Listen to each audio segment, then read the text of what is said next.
முறையும் அவர் ஆசீர்வதிப்பார். இன்றைக்கு நாம் தியானிக்க இருக்கிற தெய்வ செய்தியின் தலைப்பு, கிறிஸ்துவின் நிமித்தம் வரும் நிந்தைகள். கிறிஸ்துவின் நிமித்தம் வரும் நிந்தைகள். கிறிஸ்துவின் நிமித்தம் ஒரு நிந்தை வருகிறது என்றால் அது பாக்கியம் உள்ளது. அதை முதல்ல புரிஞ்சுக்கணும். கிறிஸ்துவின் நிமித்தம் உங்களுக்கு ஒரு நிந்தை வருகிறது என்றால் நீங்க பாக்கியவான்களா மாற போறீங்கன்னு அர்த்தம். கிறிஸ்துவின் நிமித்தம் நிந்தை, அவமானங்கள் நீங்க ஏற்றுக்கொள்ளும் பொழுது உங்களை பாக்கியவான்களா கர்த்தர் மாற்றுவார். உங்கள் வெட்கத்துக்கு பதிலாக இரட்டத்தனையான பலன் வரும்படி ஆண்டவர் செஞ்சிடுவார்.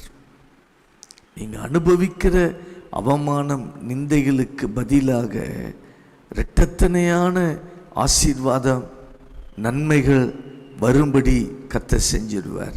எபிரேயர் 11ஆம் அதிகாரம் 24, 25 வசனம்.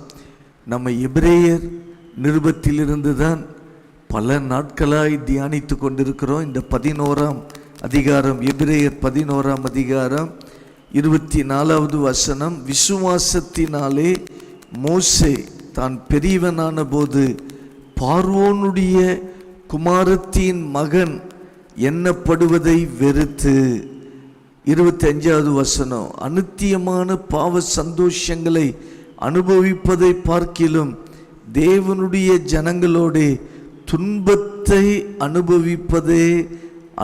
அனுபவிப்பதையே தெரிந்து கொண்டு. விசுவாச வாழ்க்கை என்பது கிறிஸ்துவின் நிமித்தம் சில நேரம் நம்ம நிந்தைகளை ஏற்றுக்கொள்கிற வாழ்க்கை தான் விசுவாச வாழ்க்கை. எனக்கு பிரச்சனையே வராது, எனக்கு நிந்தையே வராது, எனக்கு கஷ்டங்களே வராது, அப்படி வாழ்க்கை கிடையாது. ஏதோ சில சூழ்நிலைகளில் நமக்கு சில நிந்தைகள், அவமானங்கள் கிறிஸ்துவின் நிமித்தம், இயேசுவை ஏற்றுக்கொண்டதின் நிமித்தம் நம்ம வாழ்க்கையில் அது வரும் பொழுது நம்ம சந்தோஷமாக அதை ஏற்றுக்கொள்கிறோன்னா, எந்த இடத்துல நீங்கள் வெட்கப்பட்டீங்களோ அவமானப்பட்டீங்களோ அதே இடத்துல உங்களை இரட்டிப்பான ஆசீர்வாதம் உள்ளவர்களாக கர்த்தர் மாற்றிடுவார். அதான் நம்ம ஆண்டவர். நீங்கள் மற்றவர்களுக்கு ஆசீர்வாதமாய் இருக்க வேண்டியவர்கள். அப்படி ஒரு வாழ்க்கை தான் வாழ வேண்டும். கர்த்தர் மோசேயை தெரிந்து கொள்கிறார். மற்றவர்களுக்கு ஆசீர்வாதமாய் இருப்பதற்காக மோசேயை கர்த்தர் தெரிந்து கொள்கிறார். மோசே என்ன தெரிந்து கொள்கிறான்?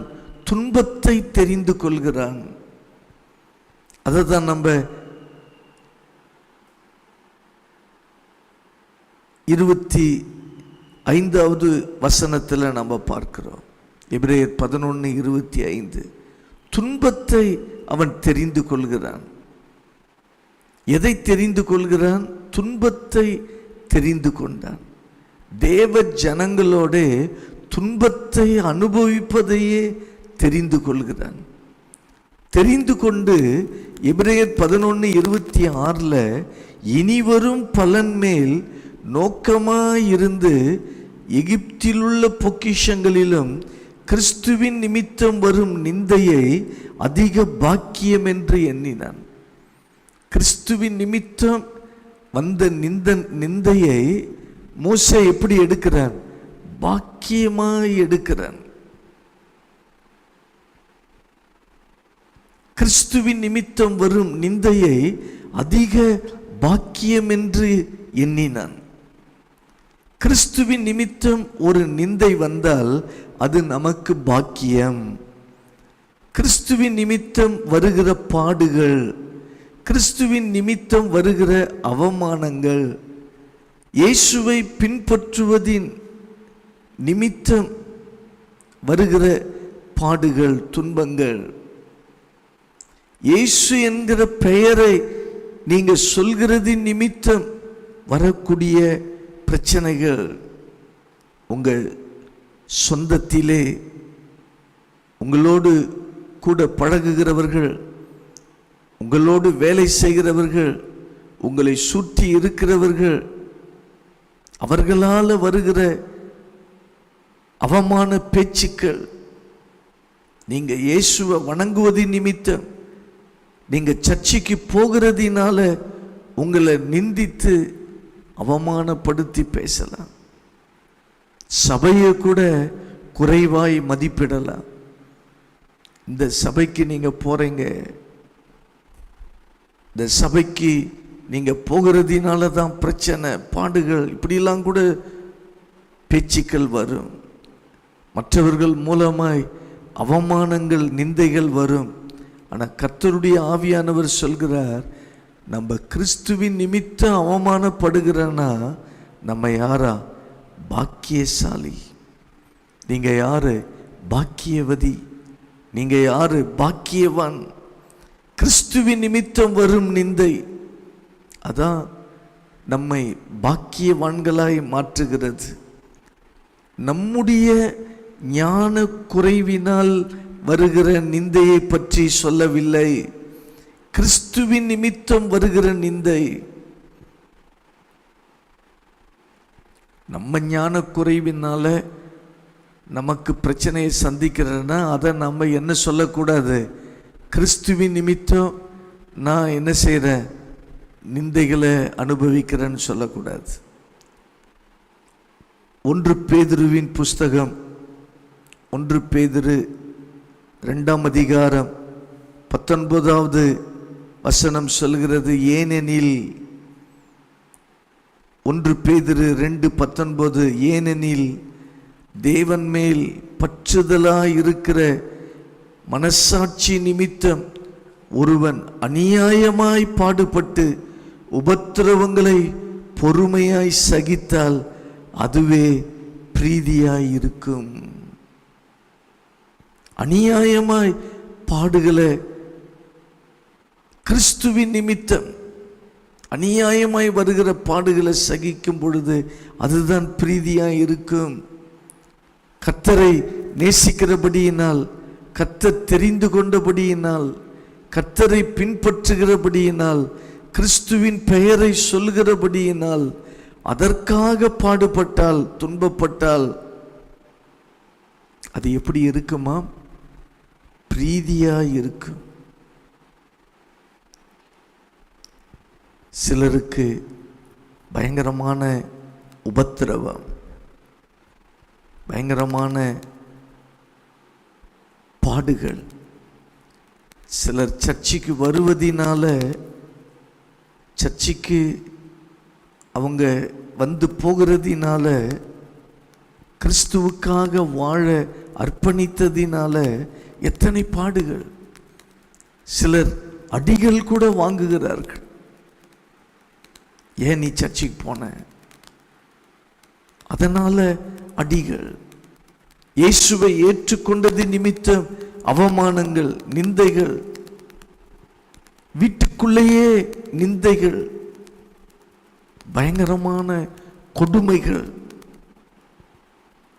அப்படிப்பட்டவர்களுக்கு பரலோகத்தில் ஆண்டவர் அதிக பாக்கியத்தை வச்சிருக்கிறார். பரலோகத்தில் அதிக பலன்கள். கிறிஸ்துவின் நிமித்தம் பாடு துன்பத்தை அனுபவிக்கிறவங்களுக்கு பரலோகத்தில் அதிக பலன்கள் இருக்கிறது. அதே நேரத்தில் இந்த பூமியிலும் பாக்கியத்தை கர்த்தர் வைத்திருக்கிறார். இந்த பூமியில் அவர் ஆசீர்வதித்து பாக்கியவானாய், பாக்கியவதியாய் உன்னை அவர் மாற்றி காண்பிப்பார். அப்போ கிறிஸ்துவுக்காக பாடுபடுவது என்பது அது சிலாக்கியம். கிறிஸ்துவுக்காக பாடுகள், கிறிஸ்துவுக்காக வருகிற நிந்தை, அவமானம், அதை சகித்து கொள்ளும் பொழுது அதுதான் ஆண்டவர் பிரீதியாய் மாற்றுகிறார்.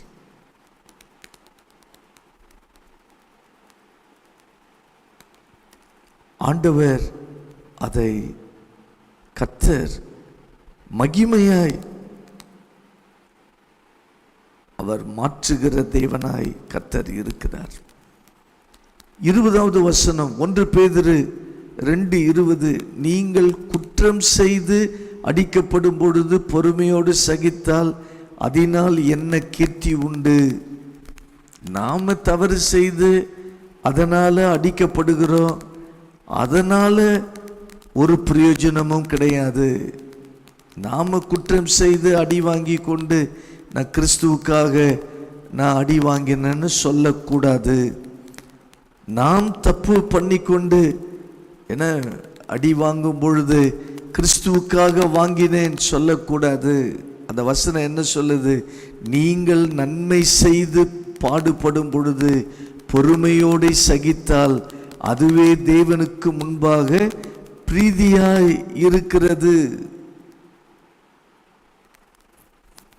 அதைத்தான் தேவன் ஏற்றுக்கொள்ளக்கூடிய விதத்தில் இருக்கிறது. அப்ப நன்மை செய்து பாடுபடும் பொழுது பொறுமையோடு சகிக்க வேண்டும். அதை தேவன் எதிர்பார்க்கிறார். நம்ம தப்பே செய்யல, நன்மை செய்வதினால் பாடுகள் வருகிறது. இன்னும் 21வது வசனம், இதற்காக நீங்கள் அழைக்கப்பட்டும் இருக்கிறீர்கள், ஏனெனில் கிறிஸ்துவும் உங்களுக்காக பாடுபட்டு நீங்கள் தம்முடைய அடிச்சுவடுகளை தொடர்ந்து வரும்படி உங்களுக்கு மாதிரியை பின் வைத்து போனார். அப்போ கிறிஸ்து நமக்கு ஒரு மாதிரியை வச்சிருக்கிறார். என்ன மாடல்? அவர் நமக்காக பாடுபட்டார். அதான் நமக்காக அவர் வைத்திருக்கிற அடிச்சுவடுகள். அப்போ இயேசுவின் நிமித்தம் உங்கள் குடும்பத்தில், வேலை செய்கிற இடத்துல நிந்தைகள், அவமானங்கள், என சில பிரச்சனைகள், நீங்கள் இயேசுவுக்காக நிற்பீங்க, இந்த தவறை மட்டும் நான் செய்யவே மாட்டேன்னு சொல்லுவீங்க. அதனால் உங்கள் வேலையே கூட போகக்கூடிய சூழ்நிலை வரலாம். ஆனால் நீங்கள் இயேசுவுக்காக நீங்கள் பாடுகள் படும் பொழுது உங்களை பாக்கியமான நபராய் கர்த்தர் மாற்றுவார். அப்போ இதற்காகவே அழைக்கப்பட்டும் இருக்கிறீர்கள். நன்மை செய்து பாடுபடுவது ஒரு ஆசீர்வாதம். அது மிகப்பெரிய ஒரு ஆசீர்வாதம். நன்மை செய்து பாடுகள் வருதுன்னா அது உங்களை மிகப்பெரிய ஒரு உயர்வுக்குள்ள நடத்தும். அப்போ கிறிஸ்துவின் நிமித்தம் நமக்கு பாடுகள் வரலாம். இயேசுவே அதை சொல்றார். மத்தேயு சுவிசேஷம் 5ஆம் அதிகாரம், மத்தேயு சுவிசேஷம் 5ஆம் அதிகாரத்தை எடுத்துக்கொள்ளுங்கள். 10வது வசனம், நீதி நிமித்தம் துன்பப்படுகிறவர்கள் பாக்கியவான்கள், பரலோக ராஜ்யம் அவர்களுடையது. அப்போ ஆண்டவர் என்ன சொல்றாரு? நீதி நிமித்தம் துன்பப்படுகிறவர்கள், நீங்க யாரு? பாக்கியவான்கள். நீதி நிமித்தம் நீங்க துன்பப்படுறீங்களா? கர்த்தர் உங்களை அவர் பாக்கியவானாய், பாக்கியவதியாக அவர் வைக்கக்கூடிய தேவனாய் இருக்கிறார். நீங்க ஒரு நீதியை செய்றீங்க, துன்பம் வருது, உங்களை பாக்கியவானா கர்த்தர் மாற்றுவார். நம்முடைய ஞான குறைவினால் அல்ல, நாம் எடுத்த தவறான தீர்மானங்களினால் அல்ல, நாம் செய்த தவறுகளினால் அல்ல. நாம தப்பு பண்ணிட்டு இது ஆண்டவருக்காக நான் பாடுபடுறேன்னு சொல்லக்கூடாது. இப்போ உதாரணமா சுவிசேஷம் சொல்லும் பொழுது நம்ம ஞானமா சொல்ல பழகணும். நம்ம எதையாவது சொல்லிட்டு அங்கு ஒரு பிரச்சனை வருதுன்னா நான் கிறிஸ்துவுக்காக நிந்தையை ஏற்றுக்கொண்டேன் அப்படி சொல்லக்கூடாது. நீங்க சுவிசேஷம் சொல்லும் பொழுது இயேசுவை மட்டுமே சொல்ல வேண்டும்.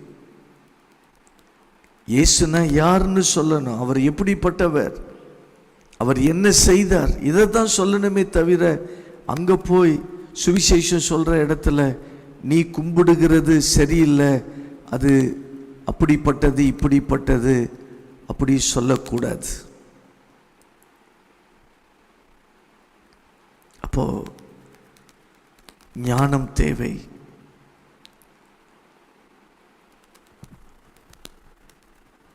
ஞானமாய் நாம் பேச வேண்டும். அப்போ கிறிஸ்துவின் நிமித்தம், சுவிசேஷத்தின் நிமித்தம் உண்மையிலேயே உங்களை நிந்திக்கிறாங்க. இப்போ நீங்கள் ஊழியம் செய்கிறீங்க, உங்கள் வீட்டில் என்ன ஊழியன்னு போயிட்டு இருக்கிற அப்படின்னு உங்களை நிந்திக்கிறாங்களா, அதான் பாக்கியமான வாழ்க்கை. என்ன சர்ச்சின்னு போயிட்டே இருக்கிற, உங்களை நிந்திக்கிறாங்களா, அதான் பாக்கியமான வாழ்க்கை. நீங்கள் ஒரு பாக்கியமுள்ள நபராக வரப்போறீங்க. நீங்கள் சுவிசேஷம் சொல்கிறீங்க, என்ன நீ இயேசுவை பற்றி சொல்லிட்டு இருக்கிற அப்படின்னு கூட உங்களை நிந்திக்கலாம். இயேசுவை பற்றி சொல்கிறது பாக்கியம். இயேசு உங்களுக்காக மரித்தார், ரத்தம் சிந்தினார், ஜீவனை கொடுத்தார். இயேசுவை பற்றி சொல்கிறது ஒரு பெரிய ஆசீர்வாதம். எவ்வளவு நிந்தைகள் பாடுகள் வந்தாலும் நீங்கள் இயேசுவை சொல்லுங்க. மத்தேயு 5:11 சொல்லுது, என் நிமித்தம் உங்களை நிந்தித்து துன்பப்படுத்தி பலவித தீமையான மொழிகளையும் உங்கள் பேரில் பொய்யாய் சொல்வார்களானால் பாக்கியவான்களாய் இருப்பீர்கள். அப்போ என் நிமித்தம் உங்களை நிந்தித்து பிரச்சனையை பண்றாங்க, பொய்யா பேசுறாங்க, பாக்கியவான்களாய் இருப்பீர்கள். எத்தனை பேர் உங்களை பற்றி பொய்யா சொல்லுவாங்க. நீங்கள் ஏசப்பா அன்பை சொல்லுவீங்கன்னா, உங்கள் சர்ச்சிலிருந்து நிறைய பணம் கொடுக்குறாங்க, இந்த பணத்தை வாங்கிட்டு தான் நீங்கள் இப்படி இயேசுவை பற்றி பரப்புறீங்க. அப்போ அது என்னது? பொய்யாய் சொல்கிறாங்க, பொய்யாய் சொல்லப்படுகிற காரியங்கள். அப்படி பொய்யா பேசுவாங்கன்னா நீங்கள் பாக்கியவான்களாக இருப்பீர்கள். உங்களை பொய் சொல்லி அவமானப்படுத்துகிறாங்க, நிந்திக்கிறாங்கன்னா நீங்கள் ஆசீர்வதிக்கப்பட்டவர்களாக மாறுவீங்க. பொய் சொல்லுகிறவர்களால் நீங்கள் ஆசீர்வதிக்கப்படுவீங்க. மத்தேயு 5:12 இயேசு சொல்றாரு, சந்தோஷப்பட்டு களி கூறுங்கள், பரலோகத்தில் உங்கள் பலன் மிகுதியாய் இருக்கும். உங்களுக்கு முன்னிருந்த தீர்க்கதரிசிகளையும் அப்படியே துன்பப்படுத்தினார்களே. அப்போ உங்களை நிந்திக்கிறாங்கன்னா ஆண்டவர் இயேசு சொல்றாரு, சந்தோஷப்பட்டு களி கூறுங்க. உங்களை அவமானமா பேசுறாங்களா, உங்க ஊழியத்தை குறித்து அவமானமா பேசுறாங்களா, நீங்க சந்தோஷப்படணும். வேதனைப்பட்டு கொண்டு அழுது கொண்டு இருக்கக்கூடாது. சந்தோஷப்பட்டு களி கூறுங்கள், உங்கள் பலன் மிகுதியாகும். பூமியிலும் அதிகமாகும், பரலோகத்திலும் உங்கள் பலன் அதிகமாகும். இன்றைக்கு கர்த்தர் சிலரோடு அவர் பேசிக்கொண்டிருக்கிறார். கிறிஸ்துவின் நிமித்தம் சில பாடு துன்பங்களை அனுபவித்து கொண்டிருக்கலாம். கிறிஸ்துவின் நிமித்தம் வரும் நிந்தை நீங்க அனுபவித்துக் கொண்டிருக்கலாம். சோர்ந்து போகாதீங்க. இது போல துன்பம் வரும் பொழுது சோர்வு பற்றி கொள்ளும். இயேசுவின் நிமித்தம், இயேசுடைய ஊழியத்தின் நிமித்தம் சில சோர்வுகள் நம்மை பற்றி பிடிக்கும். நம்ம இடம் கொடுக்க கூடாது. என்னுடைய அனுபவத்திலிருந்து சொல்கிறேன், இது தெரிந்த அநேகருக்கு தெரியும், ஆனால் தெரியாதவர்களுக்காக சொல்கிறேன்.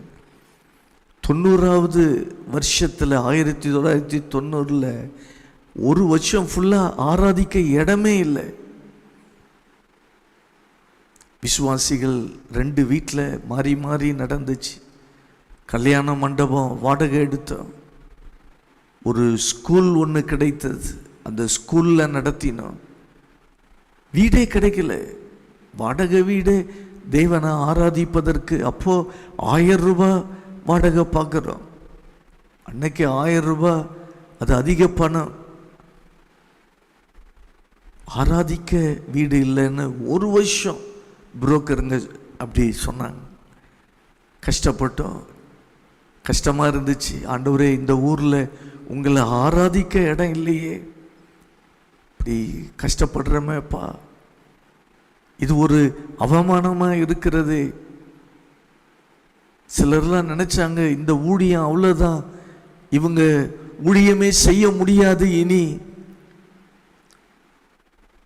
அப்படிப்பட்ட நிந்தை அவமானமான சூழ்நிலையில் தான் ஆண்டவர் இந்த சர்ச்சு, காந்தி நகர் சர்ச்சுக்குள்ள கர்த்தர் கொண்டு வந்தார்.